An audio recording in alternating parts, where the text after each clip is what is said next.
Okay, so just a recap of what we talked about last time. We briefly discussed this question of hypothesis testing, either kind of distinguishing between two distributions or distinguishing between many distributions based on n independent samples from one of those distributions. And could be chosen arbitrarily, could be chosen according to some prior distribution on these distributions and so on. So the various models we talked about. And I'll just sort of recap two of the bounds, which is sort of lower bounds on how much error any test makes according to some sort of measure of what is the error. Both of them are kind of more interesting when the error is maybe some constant rather than something which is going down exponentially with the number of samples. And we saw other bounds, but for the case when the error is going down exponentially. But in this case, in the case of two hypotheses, we just lower bounded the total error coming from false positives and false negatives in terms of the statistical distance, which can be then bounded by KL divergence using Pinsker inequality. I realize that I have an extra n here. So let me get rid of that.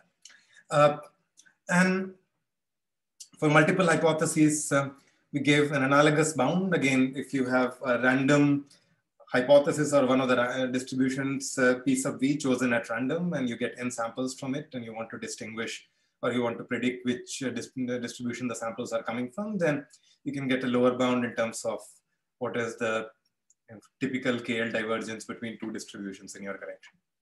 And yeah, I mean, these bounds are not necessarily tight, but they're still quite useful, and we'll see some applications today. But I just wanted to recall, please let me know if there is something in these two bounds that is confusing or anything else from previous lecture. Okay. The problem I want to discuss today is minimax rate bounds. And we'll see in a minute, or rather, okay. It's sort of related to hypothesis testing, and we'll see we can reduce this problem, at least the question of lower bounds to hypothesis testing. But it's about sort of how well we can estimate some property of a distribution. This can be mean of the distribution, variance of the distribution. Variance is just the mean of some other distribution, so you can think of it as mean. But or it doesn't have to be even some sort of parameter of the distribution that you are learning. The homework will be a related problem, which will be about learning functions. So this is a framework which can be used both in the sense of parametric and non-parametric statistics, if you're interested in that sort of thing. So we just think of some property of a distribution we're trying to learn. So let's say we have a collection of distributions. Again, we'll call it pi as usual. And there is a collection of properties, which can be, again, the set of all means or the set of all variances or whatever. And we're going to think of it as sort of big theta or capital theta. And our goal is to try and learn this property, so we find out the mean of a distribution. And because this set of properties and also the set of distributions can both be infinite, we'll have to say what it means to learn something. So it sort of, first we will have sort of what is the learning based on. It will be based on n independent samples from the distribution as before. So we will have some sort of what we will call an estimator, theta hat, which will take n independent samples and output some element in this set capital theta or some property. And this is our best guess for what the property of the original distribution is. And then we will kind of measure how good the guess is using some form of loss function. So if the set is finite, you can always say, is it just the right value? But if it's an infinite set, you might need to be a little more flexible. And so let's say we will have some form of loss function, which will kind of measure how good or how bad a guess is. And we will think of sort of how does the loss change with the number of samples. So if I have access to n samples, what is the best loss I can hope for? And as n increases, how well does L decrease, which is what is the rate in the title. That's what it refers to. Okay, and then we'll see, we'll define this more precisely in a minute. Should say, we'll kind of briefly explore this area. There is a full course on information theory and statistics linked from the course webpage by John Ducci over a few years. And that kind of explores this topic in much more detail if you're interested. We'll cover some sort of maybe one lecture and maybe a little bit of next lecture will be on this. Okay. So this quantity is often referred to as minimax risk, or you can call it minimax error. So it's basically the amount of loss that you have, but the way it's defined is, well, okay, a little specific, so let's pay attention to it. So one, the first is you're trying to minimize it over theta hat, so you're trying to find the best estimator possible, and we will try to say how much error even the best estimator can make, or sort of what is the guarantee a best estimator can give you. So we're trying to understand what is the error that can come from the best estimator.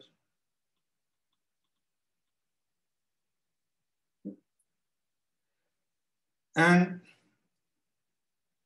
the second term is soup, so we are saying a worse distribution. So when I say something is the best estimator, I mean that it should perform well on all possible distributions in this set pi. Okay? So even on the worst distribution, it should do well. Okay? And then the third term is about what it means to do well. And this is just expected loss.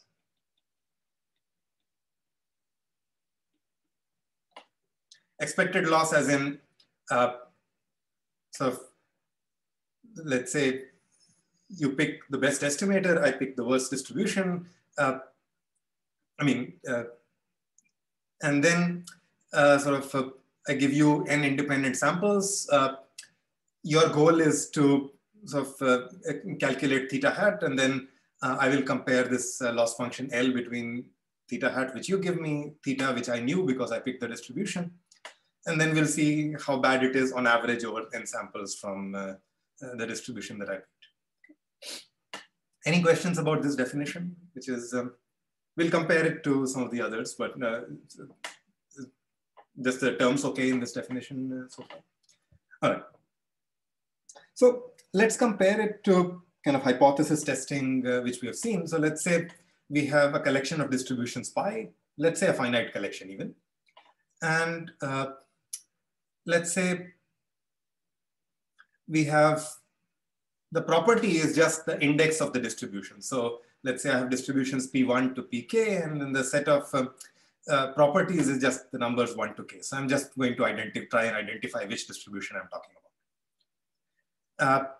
And the error is just 1 if you identified the wrong distribution, and so 0 if you identified the correct distribution. So theta hat is just the index of the distribution, and if you got it wrong, then the error is 1. Okay, so it's like an all or nothing. Okay, and now what does the loss mean? It says that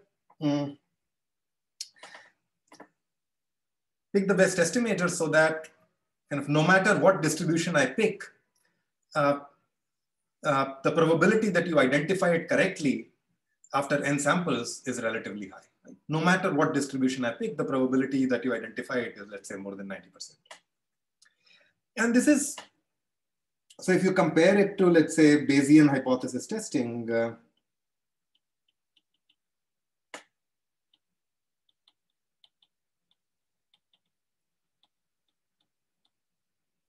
for multiple hypotheses, which we talked about, there the question was, let's say, I pick my hypotheses or my distributions according to some prior, and the goal is to pick that distribution, or the goal is to understand what distribution I pick, but on average over all distributions, not even for the worst case distribution. So on average, at least the probability should be high. And we even found lower bounds for this problem. So when even on average, you can't kind of pick which, like find which distribution was picked. So if we don't hope to do it on average with a certain number of samples, then we can't quite do it at least for the worst distribution. So in this sense, it suggests that hypothesis testing should be kind of a lower bound. But this is a very specific setting where we have a very specific loss function, which is just kind of, did you find the right distribution or not? It could be that the loss function is not quite identifying the distribution, but it turns out that we can still reduce it to hypothesis testing, at least for the lower bound case. And so this lecture, we will kind of explore how to prove lower bounds on minimax risk using hypothesis testing. I'll also say what the upper bounds look like, but at least the examples in this lecture, the upper bounds will be relatively simple. We'll see maybe a slightly more interesting example next time. Okay. Any questions about this analogy before we proceed? Oh. So let's kind of make this reduction to hypothesis testing a little more robust. So previously, it only kind of made sense when the loss function was really just, did you find the right distribution? So let's say we have some arbitrary loss function, but it's of a special, well, okay, arbitrary and special form are contradictory. So loss functions we're looking at are of a special form, which is that they depend on some distance between theta and theta hat. Okay, so this is some notion of distance, or so it's a metric, which means that the kind of distance between theta 1 and theta 2 plus the distance between theta 2 and theta 3 is at least the distance between theta 1 and theta 3. Okay, so it's some metric. Okay, and actually, the only example we will consider today is just the L2 distance or the Euclidean distance. These thetas will be some vectors in some real space. But in general, it could be any metric, and the arguments we'll talk about still work. And there is a function, sort of phi, which is an increasing function. So the larger the distance, the larger the value of this function is, or sort of the larger the loss is. Okay. It's not necessarily kind of a crazy loss function. It just says that you have some way of measuring distances between two estimates, and the loss depends on how far things are. It doesn't really depend on anything other than that. It doesn't depend on what the true value of theta is. It just depends on how far you are from the true value of theta. Okay. And in this setting, it sort of makes sense that you can reduce minimax lower bounds to hypothesis testing, because so let's sort of try to argue in the contrapositive. Suppose we have a very good estimator, which gives us a very good upper bound on the minimax risk. So it means that no matter what distribution we give it, even for the worst case distribution, it gives us some estimate, which is kind of, at least with high probability, very close to the true value of theta. Okay. So if I give it P1, it will give me some estimate, which is with high probability within some small ball around the true value of theta. And if I have a bunch of distributions for which these values of theta are sort of larger than the kind of radius of the ball for which this estimator can give me some confidence, then I will be able to identify kind of which ball I'm in and sort of which distribution I'm talking about. And we'll make this precise in a minute. But the thing is that the reason we need this sort of metric property is that the estimator for minimax risk doesn't quite give me a guarantee that the value of the theta function, like the distance is small. It just tells me that the loss function is small. But if the loss is just some increasing function in distance, then because the distance is small, I can say that the loss is small, or I can argue the contrapositive version of it. And then this is made precise in the next lemma. So it's just sort of saying that if you have a bunch of distributions such that the theta values of these distributions are somewhat far from each other. So whatever property you're trying to estimate in this metric, they look slightly different. Okay. So there are at least 2 delta. And let's say the loss function is, again, some increasing function of the distance. Then the minimax risk is lower bounded by the probability of error in hypothesis testing, even in the average case where I just pick a random, I mean, this is not surprising. The worst case error is bounded by the average case error, but it's lower bounded by the probability of error when I pick a hypothesis at random or a distribution at random, give you n samples, and your task is to figure out which was the distribution I was talking about. And even for the over the best hypothesis or tester or the best estimator. Okay. And we'll argue this in the contrapositive that if you give me any estimator, then I will convert it into a hypothesis tester. And because every hypothesis tester will make some error, I will get my bound. Okay. Any questions about the statement? Okay. The proof is not that difficult. So it's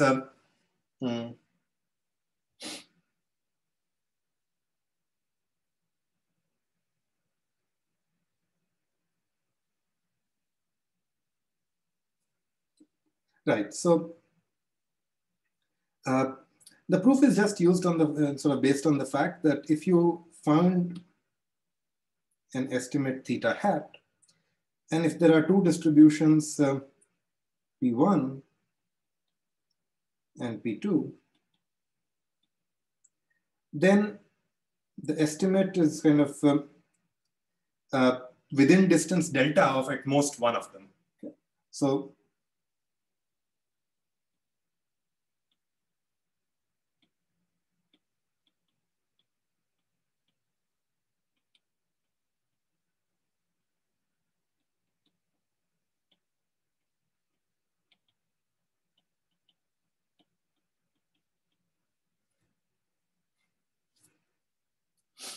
okay. Because if it's because the distance we are considering is a metric, if it's within distance less than delta of two of these thetas, then those two are within distance 2 delta of each other. So it's at least, let's say if I put strict inequality, it's distance less than delta for at most 1. And now let's figure out, or let's give a tester which is just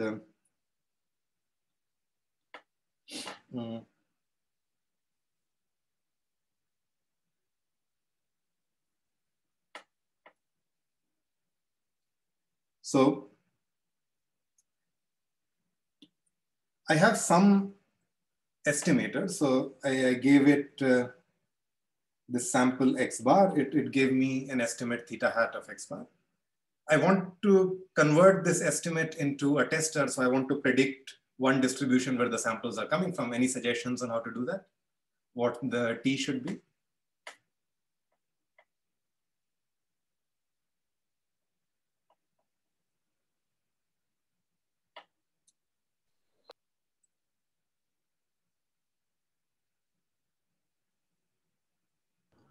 You can output the closest. Let's pick the closest. So yeah. So,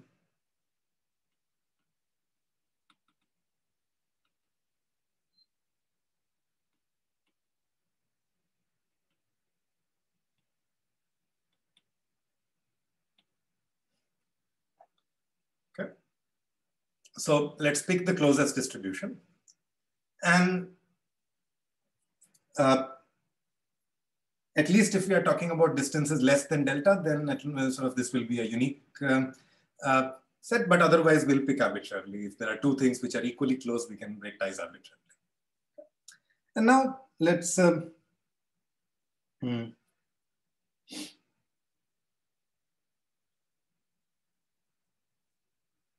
let's write down the terms and just calculate things out. So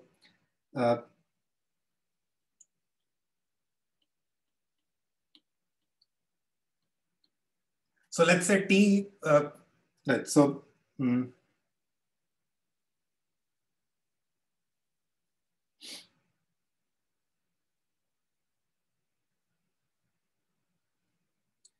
so let's say theta hat was the best estimator, which means that it was achieving this inf. So in particular,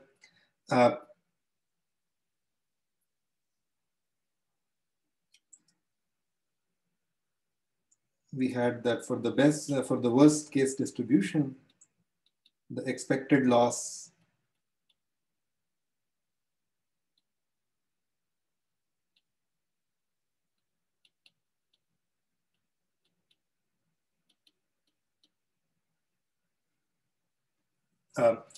was, let's say, equal. So this is what we were looking at. And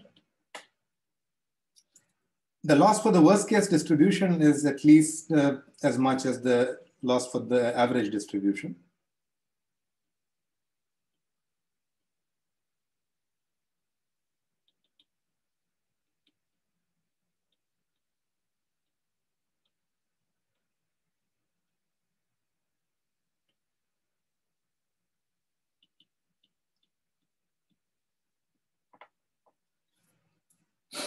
And if the distance is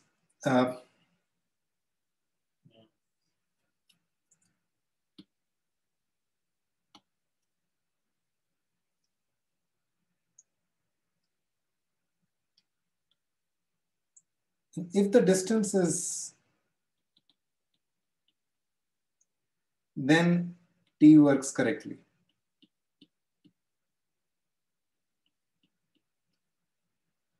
Right? Because if the distance between the estimate and the true value is less than delta, then there can be only one such piece of V, and so T will sort of this predictor T is going to pick out the right distribution. It can't pick out anything else.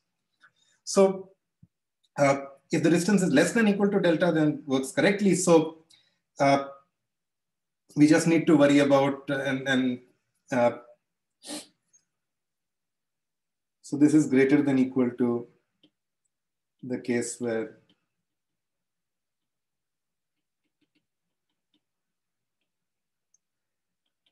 when the distance is more than delta.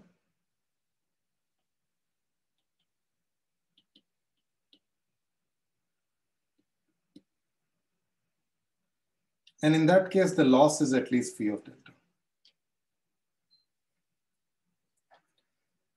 because it's an increasing function of the loss. So it's a relatively simple argument, but we used all the properties that we kind of assume for the loss function. We use the metric property. We use the increasing function property. Okay.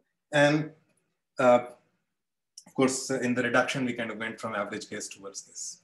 Oh, sorry, worst case to average case. Fine. Any questions about the proof? So we proved a lower bound on the minimax risk in terms of the error of this particular T. So in particular, that's lower bounded by the error for the best possible T. So if even this T that we came up with makes a certain amount of error, then the best possible T can only make smaller errors. Okay. So this suggests that at least if you can find a bunch of mutually separated distributions in this parameter space or in this property space, then the question reduces to hypothesis testing. Although I should point out that the sort of quantification is a bit flipped here. So instead of saying that I want to distinguish with probability 10%, find me the best, find me the lower sort of least n that I will need, or least number of samples. You're saying you have n samples. What is the loss as a function of n that you can produce in terms of the error rate? So n is kind of given, and now we are studying the loss as a function of n rather than the other way around, n as a function of some probabilities. Okay. And we'll see a couple of examples of this phenomenon. Let's start with a simple one, which is, as usual, coin tosses, or just sort of what we'll say a one-dimensional mean estimation. So let's say we just have distributions on the set 0 and 1. So the set of two elements, 0 or 1. And we have distributions or coins, and they have different probabilities of being 0 or being 1 in each of these distributions. And let's say we just want to understand the mean of the distribution. So what is the probability, which is also the same as what is the probability with which one occurs. Okay. And let's say the loss we are looking at is just theta minus theta hat squared, which is just also absolute value of theta minus theta hat, which is a distance squared. Right? So you can think of the absolute value as a distance or rho. And so for lower bound, we will be able to apply the previous argument, but let's just see what is the loss we will get if we just try to just follow our nose and come up with a typical estimator. So even if you were not taking a class in information theory or statistics or anything, if I just told you that I'm giving you n samples, find me a mean, you'd probably just take the average, so the empirical mean. And that's what I'm calling the empirical estimator, which is just the average of the n samples as numbers between zero, like each sample is a number which is either 0 or 1. And I mean, not all estimators look like this, but at least today let's consider simple examples which look like this. And let's just check what the error is.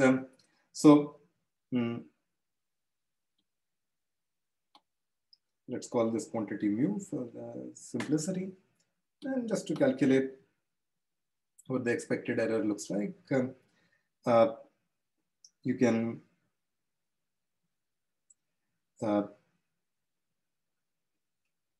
open this up as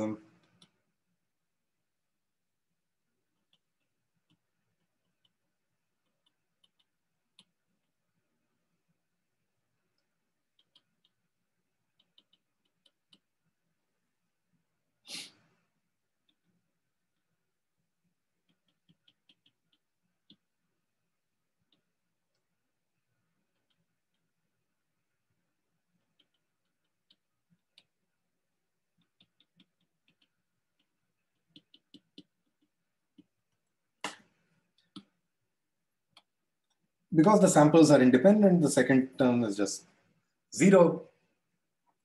And even if you don't sort of calculate it precisely, the each of these terms, I mean, yeah, you can check that it will come out to be about mu times 1 minus mu. So you get an error which is of the form mu times 1 minus mu, n of these terms divided by n squared. So you'll get about a 1 over n error rate. So this estimate, the expected loss of this estimate is mu times 1 minus mu times 1 over n for any distribution, where of course mu depends on the distribution. So if I look at the worst over all distributions, it's what is the largest value of mu times 1 minus mu I can have, which is at most 1/4. So this is less than equal to 1 over 4n. If I take the supremum over all distributions. So the minimax risk in this case is at most 1 over 4n. At most, because I still have to take that inf over theta hat. This is just one possible theta hat. Okay, so for this estimator, the minimax risk is at most 1 over 4n. Okay, any questions about this computation? All right. So now let's go to the more interesting part of proving a lower bound, where instead of proving a lower bound on one specific estimator, we have to say that no estimator can do better than a certain error rate. And in fact, here we'll be able to prove 1 over n up to some constant, and maybe the constant will be different than 1 over 4. But as a function of n, the rate will be correct.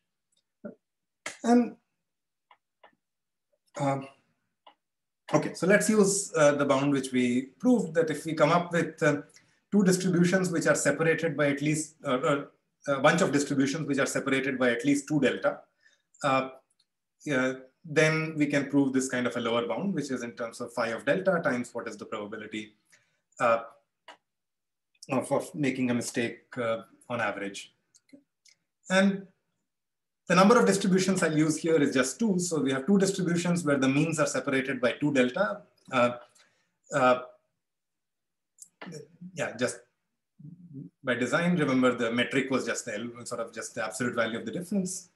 And so phi of delta is just delta square. And then I'm interested in the quantity, which is now I'm going to sample with probability half. I'm going to sample the distribution P0, and then I'm asking what is the chance that if I sample according to P0, then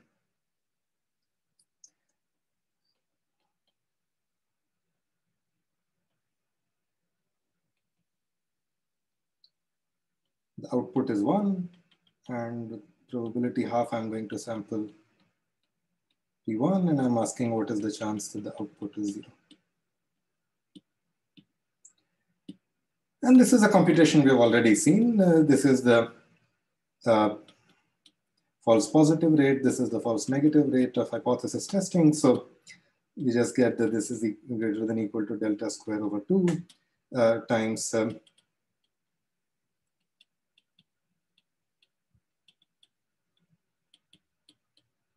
alpha of t plus beta of t, which we do know we can lower bound. So we already know that alpha of t plus beta of t is greater than or equal to 1 minus the bound in terms of L1 distance or KL divergence.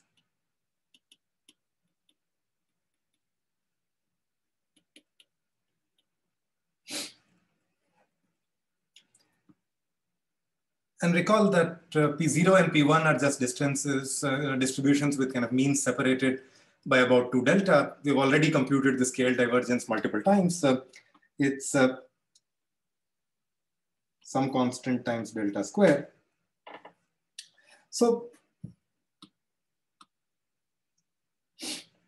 we get a bound which is of the form the minimax risk is at least delta square times the probability of error, which is 1 minus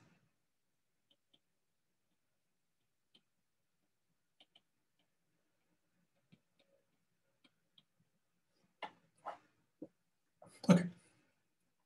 And to get the kind of bound we want, all we need to do now is actually pick delta. So far we hadn't specified what delta was. And in fact, we have freedom. The argument we made was about any delta. We haven't specified any properties on delta so far. Okay. So in particular,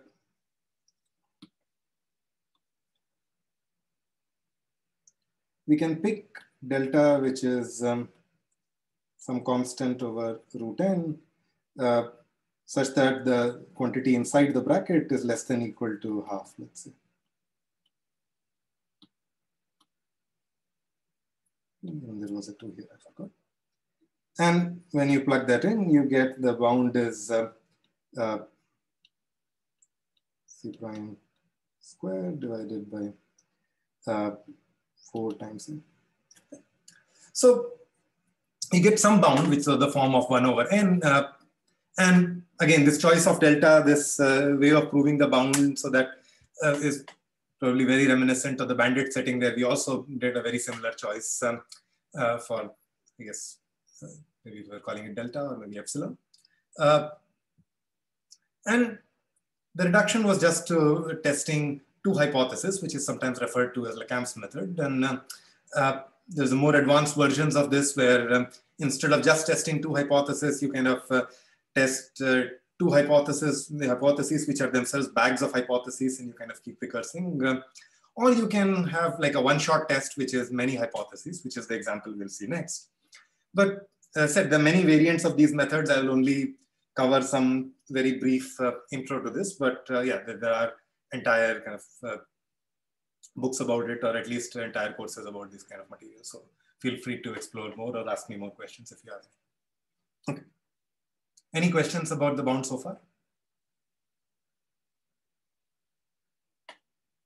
Okay, so let's continue and let's see a different example where now we are trying to do still mean estimation, but now for high dimensional distributions or distributions which are, let's say, in D dimensions. We'll think of D also as a growing parameter. And we'll be interested in bounds both in terms of D and N, which N is the number of samples, D is the dimension in which our distributions live. And let's say we are working with a Gaussian distribution. So distributions are of the form of a Gaussian with mean mu, and let's say the covariance matrix is identity. We'll not have different covariances for different Gaussians. And the parameter theta or the property theta that we are interested in is still the mean. And let's say the loss function is just the square of the L2 distance. Again, L2 distance is a metric. And so it's just an increasing function of a metric. Okay. And as before, we can write down an empirical estimator for this, which is not too different from before. So, so for any Gaussian, the empirical estimate will be this expectation over, and now we kind of open up the terms again.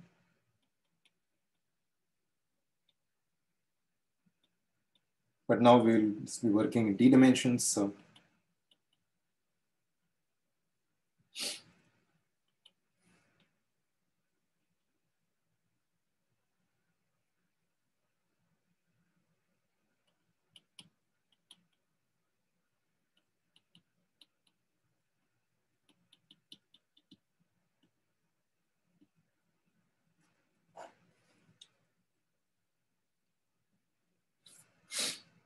and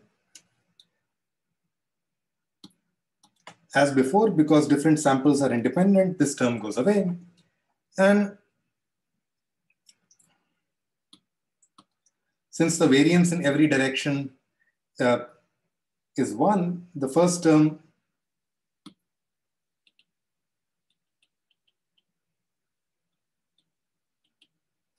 will just be, you can check, this will just be the trace of the covariance matrix, which will be identity. So we will get, I guess, n terms, each of them are d over n squared, so we'll get d over. Any questions about this? This is again, pretty much the same calculation, except that now we are going to work with vectors instead of scalars. All right, so as before, the more interesting part is the lower bound, but before we go there, I should say that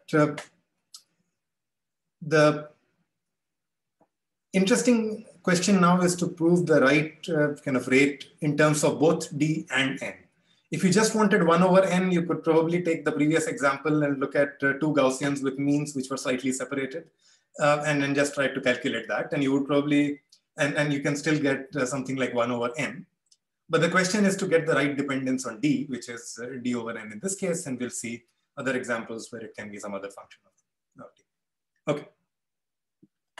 And for this, it will be sort of more useful to use kind of this high dimensional or sort of multiple hypothesis testing, where the multiple hypotheses will come from the high dimensional nature of the problem, and we'll see that in a minute. But let's just recall our error bound for multiple hypothesis testing, which is in terms of KL divergences of pairs of distributions in our set, divided by log of the size of the number of distributions. Anyone remembers what the KL divergence of 2 distributions is? So, by the way, the distributions we are talking about are Gaussians, just with different means and covariance identity. So, to understand this term, we will need to just calculate what is the KL divergence of 2 Gaussian distributions. Let's say with means mu1 and mu2. Anyone remembers what it is? We did this kind of calculation, I think, maybe for 1-dimensional ones. So for 1-dimensional Gaussians, we saw something which both sort of depends on just if the one-dimensional means were mu1 prime and mu2 prime, then the KL divergence just depends on the square times some constant. And you can actually just use the one-dimensional case because here you have d-dimensional Gaussians with covariance identity. So you can just think of it as d-independent Gaussians and use chain rule. So, so here you can prove that the KL divergence is times the L1, or sorry, L2 distance between the two means. If you haven't done this, then check this as an exercise. Just make sure that you believe that the KL divergence just depends on the L2 distance between the means. I mean, when the variances are different or covariance matrices are different, then there will be also another sort of other terms, but we are just working with a simpler case right now. Okay, and now let's I'll kind of assume something which I'll call the packing lemma, but once I have that lemma, I'll be able to prove the right kind of bound. So, and in general, this is the case and applying these kind of methods. What it comes down to is proving some form of a packing lemma where you have a lot of distributions which are at least somewhat far so that you can get some sort of reasonably large value of loss, but not too far so that there is some probability of confusing these distributions. Okay. So you have large collection of distributions which are somewhat far but not too far. Notion of sort of what is close, what is far depends on the application. And what is a large collection also again depends on what kind of bound you want to prove. So here the specific version I'm claiming is that there are at least sort of 2 to the d distributions or 2 to the d means, which are just vectors in R to the d, and each of them corresponds to a Gaussian then, such that the means are separated by about delta. So they are at least 2 delta apart and no more than 8 delta apart. Let's say we assume this and then go from there. Okay. So now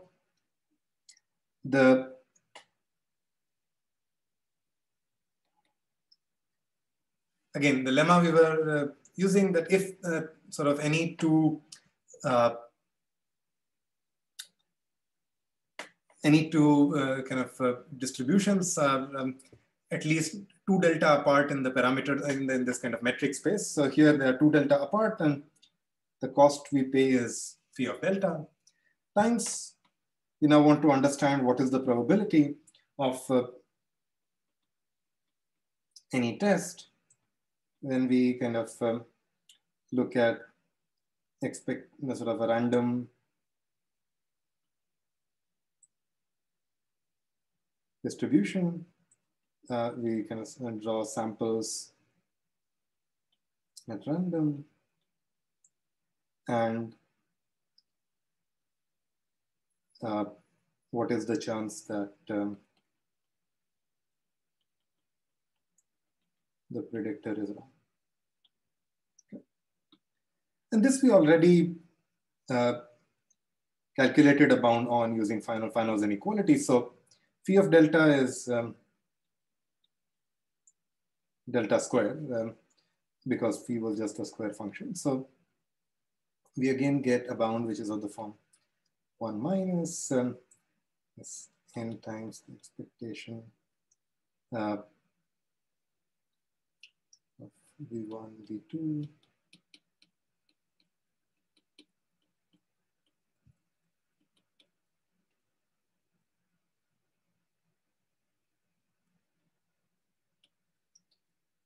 So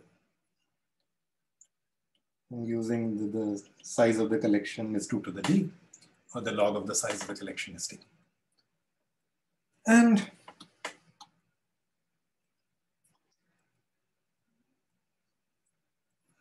again, we know how to calculate the KL divergence of two Gaussian distributions. We just did, which is 2d times 2 ln2, or let's just say some constant times D times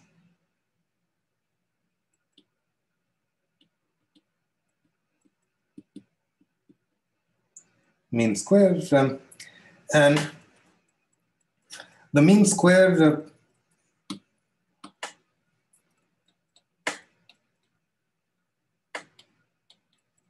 is at least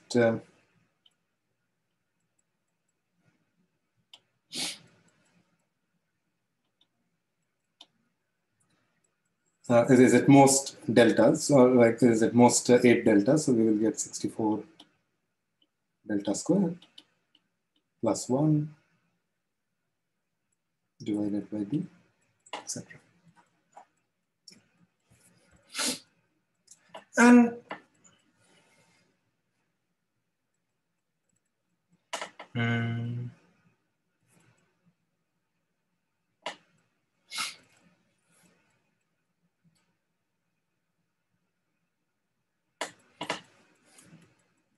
right, so again, for this problem, I can pick delta to be root d over n and prove the same kind of bound as before.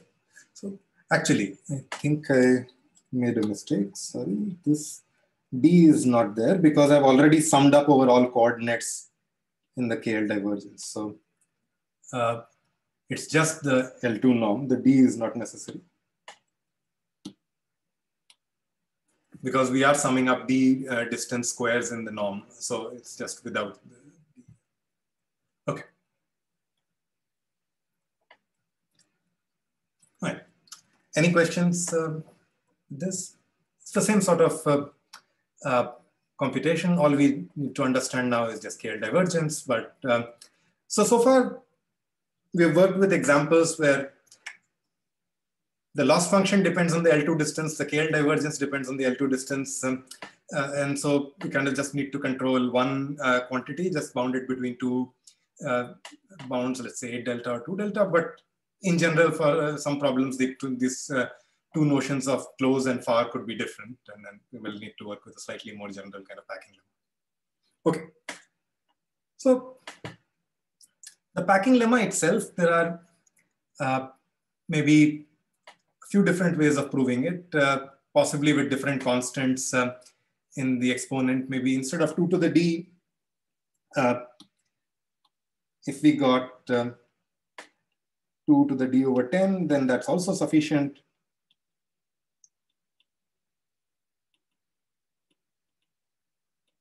And if we got C1 delta less than equal to the distance times some other constant, then that's also sufficient. So we don't quite need these specific constants. These are just some things I wrote down. And there are a couple of different ways of proving this kind of lemma. Let me try to do at least, I'll maybe sketch 2 of those proofs. They kind of both illustrate a slightly different way of arguing about packings, and they're useful in different applications. Okay. All right. Okay, so the first is a slightly roundabout way of doing it, but it's useful for many applications. So it's kind of using some sort of duality or some sort of relationship between coverings of a set and packings of a set, and I'll say what each of these notions mean.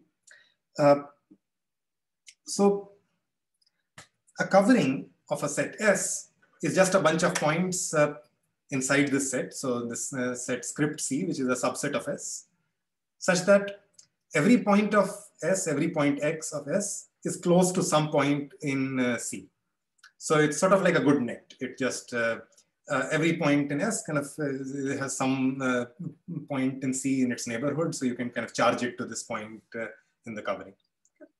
And so basically, if you have a good covering, a lot of arguments, instead of talking about the entire set, you can just talk about all the points in the covering and then say whatever happens for a point in this covering, it doesn't change too much for an arbitrary point in the set just because they're kind of close. And if this notion of closeness captures whatever application you have in mind, then you can effectively talk about the size of covering. And this is a useful way of talking about many problems. The size of the minimal covering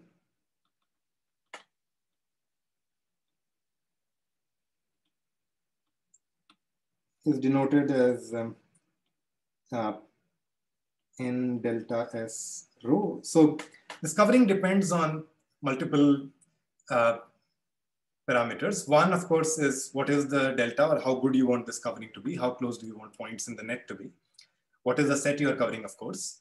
And then what is your notion of distance? So maybe something is a good covering if you're working with L2 distance, but not so good covering if you're working with L infinity distance or whatever. It depends exactly how your delta n is related to this metric rho. And this quantity, or rather the log of it, is sometimes referred to as the metric entropy.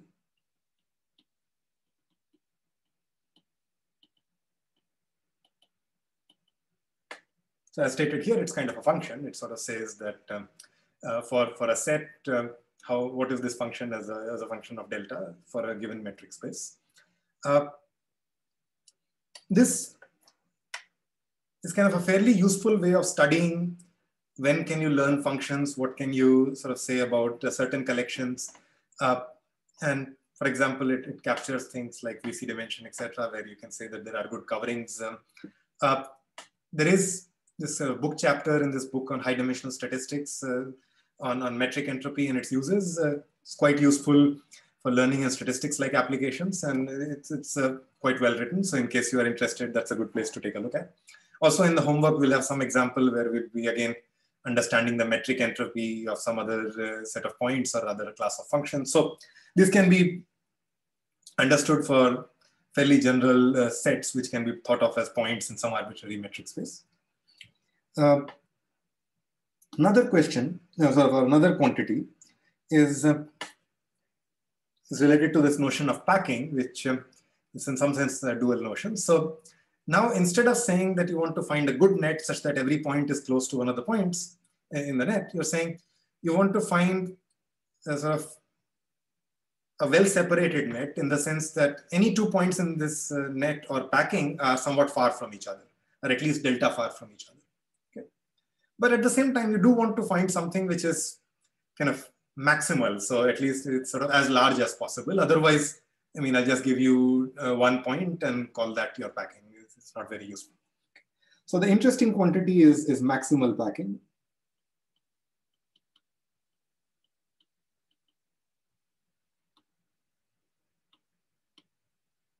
And this is sometimes denoted as M delta S rho. And again, covering and packing numbers for metric spaces are both useful, and they're kind of related. So in some cases, it might be easier to talk about one than the other. So as an exercise, I'll ask you to prove that the packing numbers sandwich the covering number on both sides. So the size of the minimal covering for distance delta is upper bounded by the size of the maximal packing for the same distance, and lower bounded by maximal packing for 2 delta. This is kind of going in the right direction. As the distance increases, the packing is going to become sparser and sparser because you want points to be farther separated. So the maximal packing for 2 delta will be smaller. And yeah, this is a good exercise to try just to understand the relationship between these numbers. Any questions about the definition of covering packing numbers? Okay. As I said, this is a slightly roundabout way of going for proving it. Not too bad, but it's just useful to know these quantities in general, and for many applications, it's useful. Proving the lower bound basically comes down to computing sort of proving some sort of packing lemma, which follows from understanding these notions. Okay. Now let's just go back to the previous setup we had, where we were looking at Euclidean space. So the notion of distance was L2 metric, and let's ask what is the minimum number of balls it takes to cover a kind of ball of radius 1 centered at the point 0. So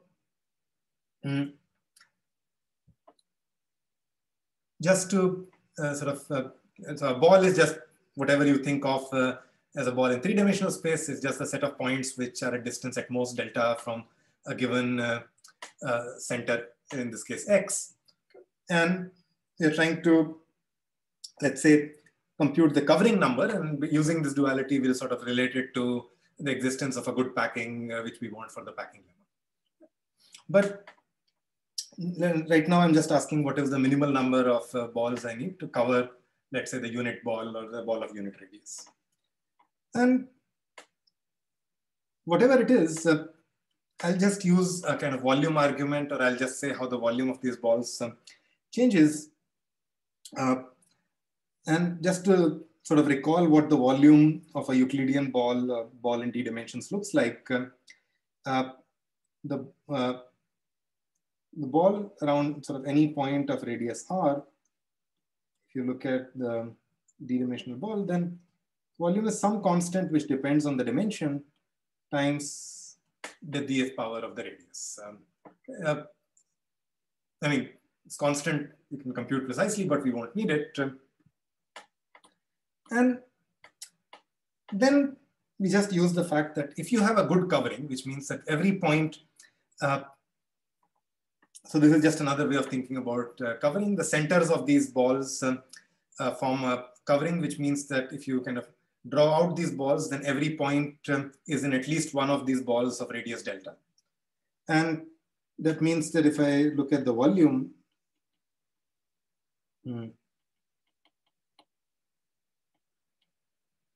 then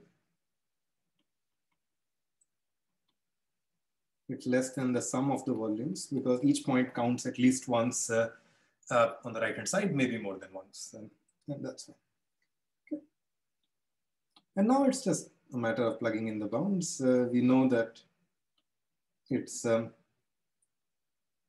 constant depending on the dimension times the radius to the d. And here, it's the number of points in the covering times the same constant depending on the dimension times delta to the d. So the size of the minimal covering is at least 1 over delta to the d of the unit ball. And now, if we think of the set S as the unit ball, then we do know that the size of the minimal covering is a lower bound on the size of the maximal packing.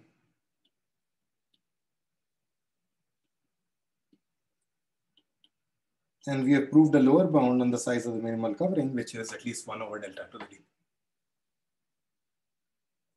Right? So we also proved a lower bound on the size of the maximal packing. Okay. So we proved that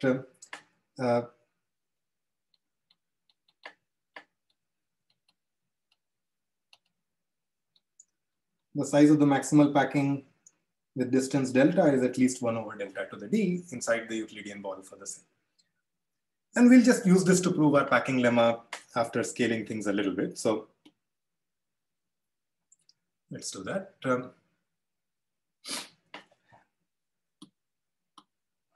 So we want to find a bunch of points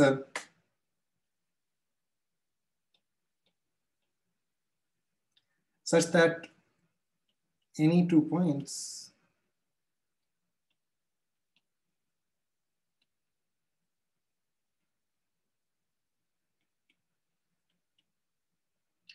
are at least at most 8 delta and at least 2 delta apart. Let's just sort of scale down this, or maybe scale up this problem. So let's say we find a bunch of points such that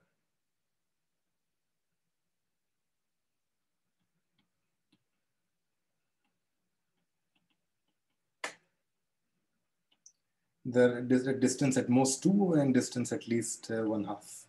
Okay. And then we will take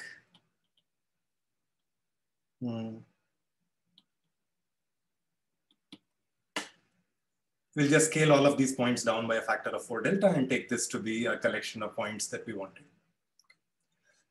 And this I claim we can just take to be half packing of the sphere.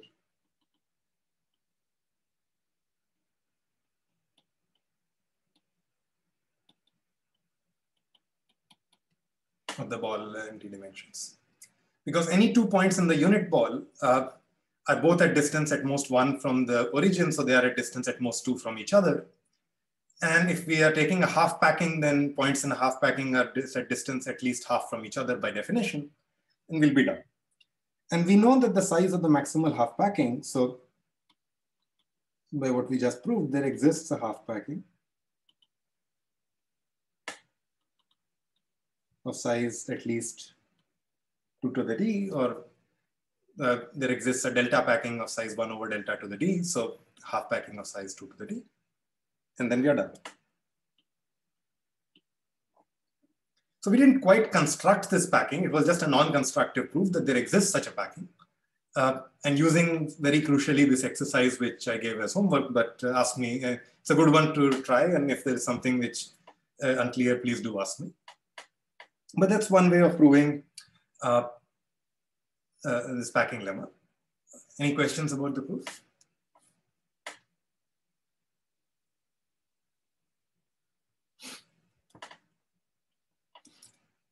Again, we just proved that there exists a packing non-constructively. There is, again, a whole area of sphere packing where the question is to compute the size of the maximal packing in sort of d dimensions when d is fixed, or compute sort of tight upper and lower bounds as functions of d. We don't quite understand this, but here, as I said, any exponential factor in d would have been enough, and the distance didn't need to be quite half. Any constant distance would have been enough. So we had a lot of slack in the problem. Each of them would pretty much give the same bounds up to some constants. So let's do another proof since we have a bit more time. Okay. So another proof of packing lemma.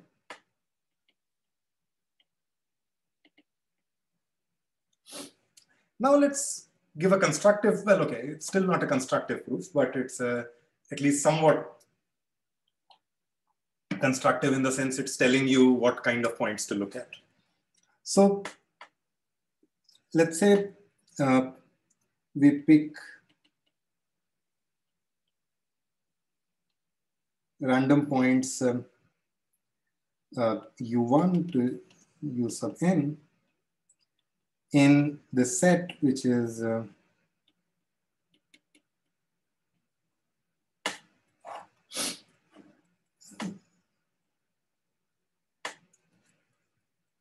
each coordinate is either 1 over root d or minus 1 over root d, and we pick d such coordinates.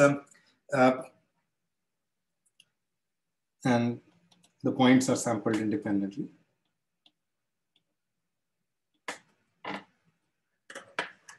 So these are all points on the surface of the sphere. The L2 norm of each of these points is at most is exactly 1. So again, these points are distance at most 2 from each other. So we already know that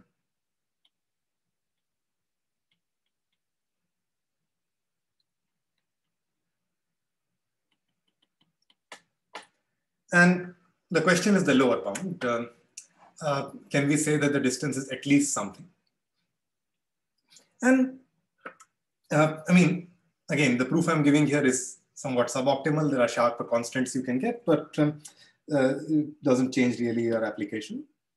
So let's just say, because these points are picked at random, what is the probability that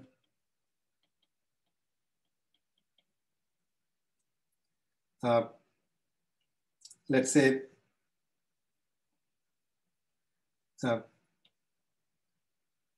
ui and uj are close. So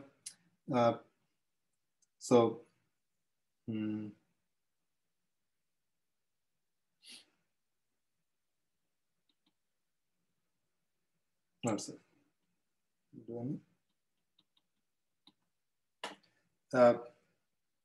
Yeah.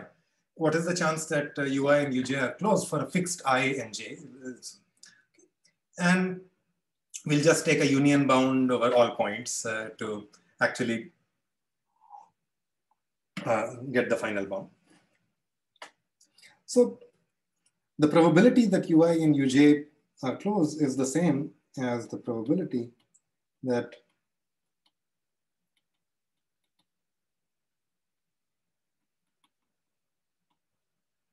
or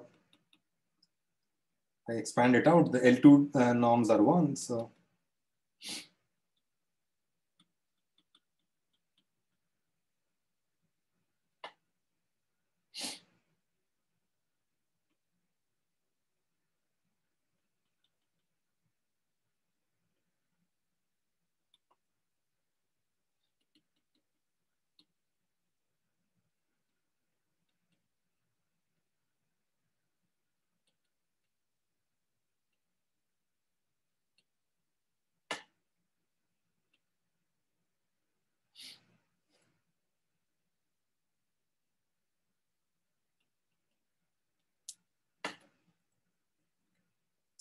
now this probability we can actually calculate quite well, because the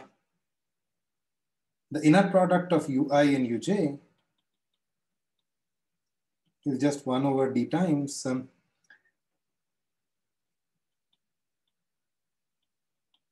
first coordinate or the second coordinate. So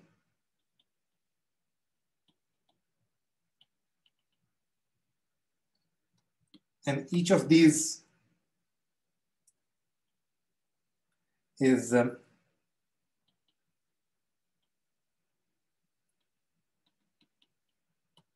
independent plus minus 1 valued random variable.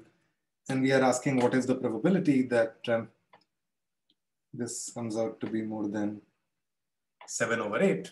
The expectation on the left is 0. So the probability it comes out to be more than 7 over 8, we can calculate again by Chernoff bound on the form that we have calculated before. So you can check that the probability of the inner product ui uj greater than equal to epsilon is less than equal to 2 to the minus epsilon squared d over 6, some version of Chernoff bound with some explicit constants. And then we just plug in the epsilon as 7 over 8. So we get that this is less than equal to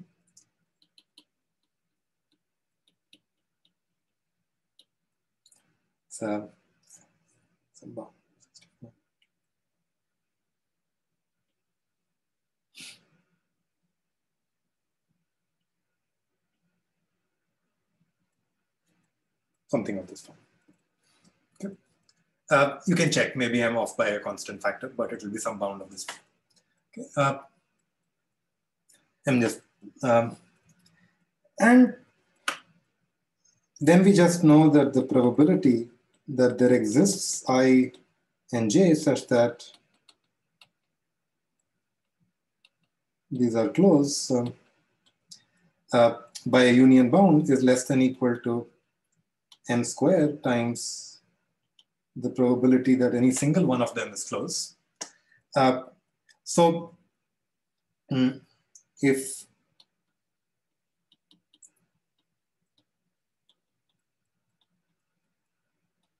n is about 2 to the d over 16, then this probability is small. So we didn't quite get a packing of size 2 to the d, but 2 to the d over 16, but it doesn't really change things in terms of the bounds. It's a constant factor. There is a sharper version of this estimate, and I think in the homework problem, I will include a sharper version, but it doesn't like, and you need to be you need a slightly more careful proof if you want bounds which are more precise in terms of the constant and the exponent. There's sometimes, the more precise version is sometimes called the Gilbert version of bound. And I should say that this is basically also a good code. And in general, like sphere packings can be thought of as codes. So the collection of bits such that any two bit strings are at least somewhat far from each other means that if I send you one of these bit strings, but make some 10% of errors in the transmission, you can still figure out which bit string I was talking about, because as in the very first slide or the second slide, the corrupted version can be close to only one of the strings I could have sent. Can't be close to two of them because they're mutually far apart. So kind of going full circle, I mean, in some sense, codes are always packings. Now, there's one example which I want to do, but I'll maybe just state the example today. I'll ask you to think about it and I'll actually analyze in the next lecture, both upper and lower bounds. But let's say we want to now look at, again, mean estimation.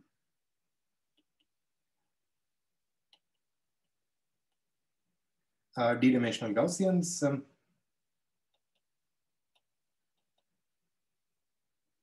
But now,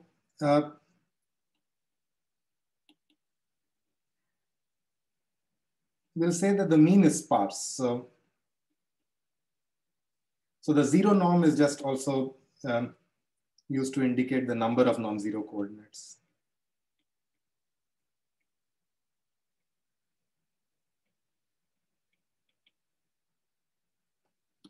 Okay. And so similar to the mean estimation example, except that means are all sparse. And now my claim is that kind of both upper and lower bounds are a bit different. We'll still be able to prove tight bounds up to constants, but the form of the bound will be a different function of D and N in this case. I'll ask you to think about it, try to see what upper and lower bounds you might want to come up with, and then we'll analyze this in detail in the next lecture. Any questions so far?